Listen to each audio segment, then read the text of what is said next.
I greet you all in the name of the Lord. I'm not going to take too much of your time. I'm just going to share a small thought. Let's go ahead and turn our Bibles to the book of Ezekiel chapter 36. Ezekiel chapter 36, verse 26. If someone could help me in reading that. Ezekiel chapter 36, verse 26. I will give you a new heart and put a new spirit in you. I will remove from you your heart of stone and give you a heart of flesh. I will give you a new heart and put a new spirit within you. I will take the heart of stone out of your flesh and give you a heart of flesh. As human beings, all of us like to have new things. We enjoy new things. We enjoy new homes, new cars, new jobs, and all sorts of things. If you give a child a new toy, he'll quickly forget about his old toys and start playing with that new toy. Now, if you've seen the movie Toy Story, you'll remember that as soon as a kid gets a super action space hero, what does he do with the cowboy? He tosses it off to the side and starts playing with Buzz Lightyear. If you give a teenager a new phone, that teenager for the next few weeks or the next few days, all they're going to do is mess with that phone, play with that phone, find new applications for it. Their old phone only had text messaging. The new phone has picture messaging. It has FaceTime. It has all these new different things. Right, James? All right, so basically, the teenager will play with the new phone. Now, if you get a new car, you'll spend a lot of time looking through the features of the car. You'll spend a lot of time in the car. You might just pull into your driveway and sit in your car holding onto the steering wheel for a good 3 or 4 hours. No, I've done that before. But anyway, so we enjoy new cars as well. Now, I know some of the aunties always like going shopping at Hillcroft and buying new saris. So when an auntie asks you when your wedding is, it's not because they care about whether you're getting married or not. It's to know when they can wear their new sari.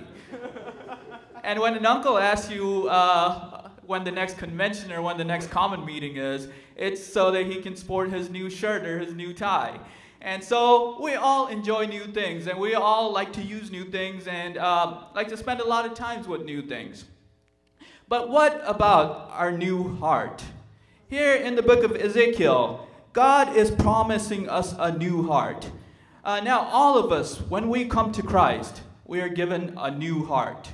He basically takes our old heart and throws it away, and he gives us a new heart. He takes the heart of stone, and he gives us a heart of flesh. But a lot of times, just like with every new thing, we are unable to use it and use it properly. Now think about this. Let's say you go out to Best Buy and you buy yourself a universal remote. All right, you come home, you put the batteries in, and you're pressing the power button, but nothing's happening to your TV, nothing's happening to your stereo, nothing's turning on or turning off. And you just get mad and you get frustrated. What have you done wrong? You forgot to read the manual. Many times we get this new heart, and God gives us this new heart, and we have a lot of passion. We have a lot of excitement. We want to do all these things for God, but a lot of times we forget to read our manual. And so, rather than just acting on your passion, or rather than just acting on these emotions that you quickly get when God gives you a new heart, you must be able to turn that around and read the manual. And so today, I'd just like to kind of talk about this new heart, some characteristics of what God has given us with this new heart. Now, when the Bible talks about a heart, or when God talks about the heart, he's not talking about that little organ the size of your fist or whatever, pumping blood to the rest of your body. When God talks about the heart, he's not talking about that funny-looking shape that you like to draw on Valentine's Day. When God talks about the heart, he's talking about something much deeper. He's talking about your willpower, your desire, the very thing that controls your actions and your thoughts. When God talks about your heart, he's talking about who you are, what controls your actions, what controls everything about you. That is your heart, that is your desire. And so a lot of times we fail to use our heart properly and and that shows in our lives. And so let's kind of think about the characteristics of the new heart. But before we think about the characteristics of our new heart, let's kind of think about the characteristics of our old heart. All right, so basically, before we came to Christ, what was our heart like? All right, what was in our heart? What was its desire? Okay, what were some of the things that, what were some of the actions that our heart would display? A lot of times when we think back to those years, now some of you, some of the younger people may not have gone through that stuff growing up in Christian homes, but a lot of you might have. So the characteristics of the old heart: we have the desires of this world. All right, we have the lusts of this world. We constantly seek the things of the world. All right, we have hatred within our hearts. We hold grudges against other people. We have so much hate towards other people. We have anger within our heart. Our anger starts to display itself. We have no real relationship with God. We have no desire towards God, but rather we just have a desire towards the things of this world. Our heart is self-seeking. This old heart, it is self-seeking.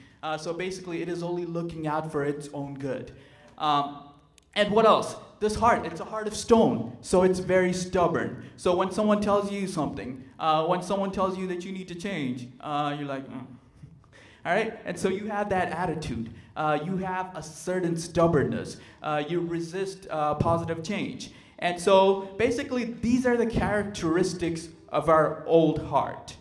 All right? But God has given us a new heart. Not to carry on these old characteristics that we had, but to completely transform our lives. Completely transform our thoughts, our actions, our desires.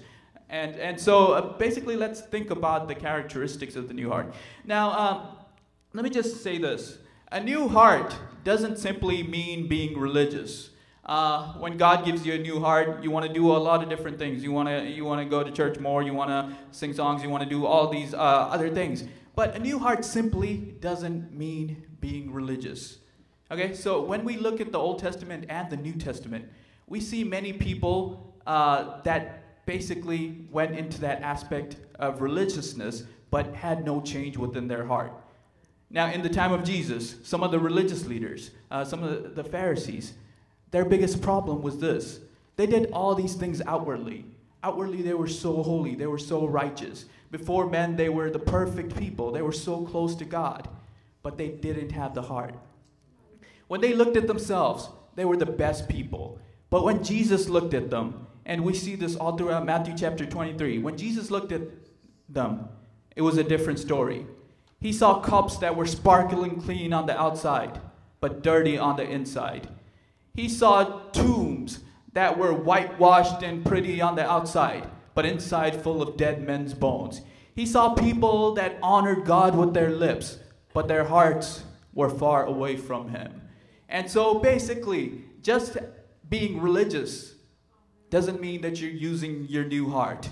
And so the Pharisees made this mistake. And many times we make this mistake. We try to do all these things outwardly, try to clean ourselves outwardly. These Pharisees, they had Bible boxes on their arms and on their foreheads, and they had the word in their minds.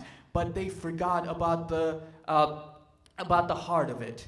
They followed the letter of the law down to the very last thing, but they had no clue about the spirit of the law or the heart of the law. And so many times we make that mistake. We become religious people, but we have no heart towards God. And so let's not make that mistake. Let's not focus on outwardly appearing holy or outwardly appearing religious. Let that purity come from within. Now, Jesus spent a great deal of time in his ministry talking about the heart. In Matthew chapter 5, he says, "Blessed are the pure in heart, for they shall see God." And so he gave a huge importance to the purity of the heart. And he also said, it is not what goes into a man, but what comes out that defiles him. And so basically, evil thoughts can come from the heart. He said, out of a good heart comes forth good things, and out of an evil heart comes forth evil things. So basically, your heart will pretty much control the rest of you, will control your life. And so let us not make that same mistake of the Pharisees and try to do all these things outwardly to look clean on the outwardly when our hearts are not clean.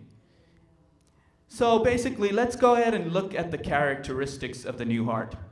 Now, this new heart that God has given us, it should be very much like the heart of Christ. It should have the desires, the wills, the willpower that Christ had. Now let's think about the heart of Christ. What was the heart of Christ like? Did it show hatred towards